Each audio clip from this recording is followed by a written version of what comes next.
Hello গিন্নি, সামনে তো পুজো। বাংলাদেশ থেকে 1000 টন ইলিশ উপহার আসবে। তোমার হাতে সর্ষে ইলিশ খাবো, গরম ভাত, সাথে নেবো এক পিস মাছ। একটু মাছ ভেঙে ভাতের সাথে মাখিয়ে মুখে দিলেই। এমএলএ দাদা, বাংলাদেশ থেকে একটা সেটা ভাঙা খবর এসেছে দাদা। দিনে তো গরম ভাতে পানিটা ঢেলে সবে মাত্র গরম ভাতের সাথে সর্ষে ইলিশটা মাখিয়ে মুখে দেবো। আরে দাদা, ইলিশ থাকলে তো সর্ষে ইলিশ খাবেন। এবার তো বাংলাদেশ থেকে আর পদ্মার রূপালী ইলিশ উপহার আসবে না। সে কি? তাহলে আমরা পদ্মার ইলিশ খাবো কিভাবে? এর প্রতিশোধ আমাদের নিতেই হবে দাদা। বাংলাদেশে এমন কিছু রপ্তানি বন্ধ করতে হবে যেটা ছাড়া বাংলাদেশ আর বাংলাদেশ থাকবে না। সেটা কি? রাজুদার পকেট পরোটা আর তরকারি। চলুন দাদারা, আপনাদেরকে একটা খবর দেই। বাংলাদেশ থাকবে না, থাকবে না বাংলাদেশ। আজকে আমি শোকাহত, আজকে আমি চিৎকার করব না, আজকে আমি রাখবো না। বাংলাদেশ থাকবে না। বাংলাদেশের জেলা চট্টগ্রাম, ফেনী, কুমিল্লা কোনোটাই থাকবে না। বাংলাদেশের চিকেন লেগরে আমরা কুকুরের মতো কামড়ে খেয়ে ফেলবো। থাকবে না বাংলাদেশ। এই যে রাজুদার তরকারি পরোটা দিলাম না রপ্তানি বন্ধ করে, বাংলাদেশের মানুষ এখন হাঁকবে কি করে?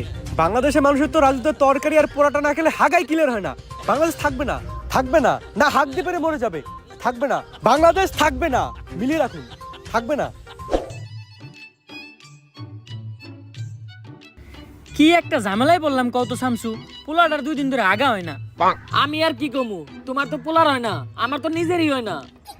ইন্ডিয়া যখন কইছিল সামনে বাংলাদেশে অনেক বড় বিপদ হইব, তখন ভাবছিলাম না খাইতে পেরে মরে যাবো। ওহন তো দেখতেছি না আঁকতে পেরে মরে যেতেছি। রাজু তার পকেট পরোটা তরকারিটা খাইলে সুন্দর পেটটা ক্লিয়ার হয়ে যেত। ইন্ডিয়া রপ্তানি বন্ধ করে আমাকে ফলাইছে বিপদে। এমনি যদি চলতে থাকে তাহলে তো সামনে আমরা অনেক বড় একটা বিপদে পড়বো। ইন্ডিয়া থেকে কি রাজুদার পরোটা তরকারি আনার কোনো উপায় নাই? শুধুমাত্র সিন্ডিকেটের মাধ্যমে বর্ডার ক্রস করে পরোটা আনা সম্ভব। এত রিস্ক নিয়ে এই কাজ করবো কে? একজনই আছে, সিন্ডিকেট জগতের বাদশা, পুষ্পা।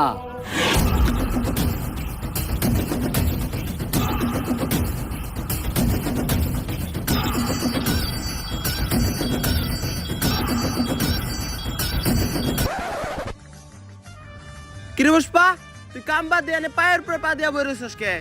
এই পাও আমার, এই পাও আমার, আমার পায়ের উপরে আমি পাও তুলছি। তবে এত দলে কে? পুষ্পা এখন আর আগের পুষ্পা নাই। পুষ্পা এখন হয়ে গেছে সিন্ডিকেট জগতের বাদশা। বাদশা না বাচ্চা, এখন আমরা যে মালিকের আন্ডারে কাম করি, চাইনিজ। কয়দিন আগে হের সামনে একজন পার উপরে পাও তুলছিল, চাইনিজ স্কুল দিয়ে কোপ দিয়ে পাও উইকেট ঢেলাইছে, তাও আবার মাঝখানেরটা। আরে পুষ্পা বাউ, আপনি পাও না হইলেন কে? আপনার এই অ্যাটিটিউড দেখেই তো আমি আপনার লগে আইছিলাম। আরে বেটা, পাওই যদি না থাকে তাহলে উঠামুখী, তাও আবার মাঝখানেরটা। বাঘি যদি না থাকে তাহলে জঙ্গল চলবো কেমনে?